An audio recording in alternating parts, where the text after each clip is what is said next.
সবাইকে খুব খুব খুব ওয়েলকাম আমার নতুন একটা ব্লগে। অনেক দিন ব্লগ পোস্ট করা হয়নি। অ্যাকচুয়ালি ব্লগ পোস্ট করলে তোমরা দেখতেই চাও না, ভিউজ আসে না, রিচ কমে যায়, তাই আমি আর ব্লগ পোস্ট করা বন্ধ করে দিয়েছি। তাই জন্য এখন আমি 10 সেকেন্ড 12 সেকেন্ডেরই ভিডিও পোস্ট করি। তোমরা একটু ভালোবাসা দিলে তো আমি মোটিভেট ফিল করবো না ব্লগ বানানোর জন্য। যে রেডি হয়ে নিচ্ছিলাম বেলঘড়িয়া যাব বলে, একটা কাজ ছিল। লিপস্টিকের শেডটা আমার মোস্ট ফেভারিট। এত গরম হওয়ার কারণে মেকআপই করিনি, just compact mascara, lipstick, liner and I am done, ready to go. তোমাদের গরম কেমন লাগছে? একদম সিম্পল একটা কটন শর্ট কুর্তি পরেছিলাম, তাও আবার মায়ের। উইদাউট ফ্রেগনেন্স একদমই হবে না। সিক্রেট টেম্পটেশনের গন্ধটা না ভীষণ সুন্দর, মিষ্টি একটা গন্ধ।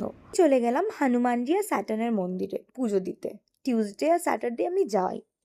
তোমরা সবাই যারা আমাকে জানো, অনেক দিন ধরে ফলো করছো, তারা জানো। প্লাস এখন বড় মঙ্গলবার চলছে, মানে যেটাকে জয় মঙ্গলবার বলা হয় আর কি। দিয়ে দর্শন করে বেরিয়ে পড়ছিলাম বেলঘড়িয়ার জন্য। বেলঘড়িয়ায় যাচ্ছিলাম একটা দাদার বাড়িতে কাজে। আমার বাড়ি থেকে ওইখানে পৌঁছাতে প্রায় 35 মিনিটস মতো টাইম লাগে। তাই আমি 5:30টায় বেরোলেও মোটামুটি 6টা 6:30 বেজে গেছিলো। হনুমান মন্দির করে এখানে এলাম। এই দাদাটা একজন খুবই ভালো অ্যাস্ট্রোলজার। আমাকে 1 কাপ গরম গরম সুন্দর চা খাওয়ালো। তারপর ওখানে ডান করে বেরিয়ে পড়েছিলাম বাড়ির জন্য। বাড়ি ফিরে আমি ডিরেক্টলি চলে গেছিলাম মামনিদের বাড়িতে, মামনির আর কাকুর অ্যানিভার্সারি হওয়ার জন্য। গিয়ে দেখলাম ওরা এরকম সুন্দর লাইট ফাইট জ্বালিয়ে ভাইব করছে। তাই খুব ভালো থেকো, বাই বাই।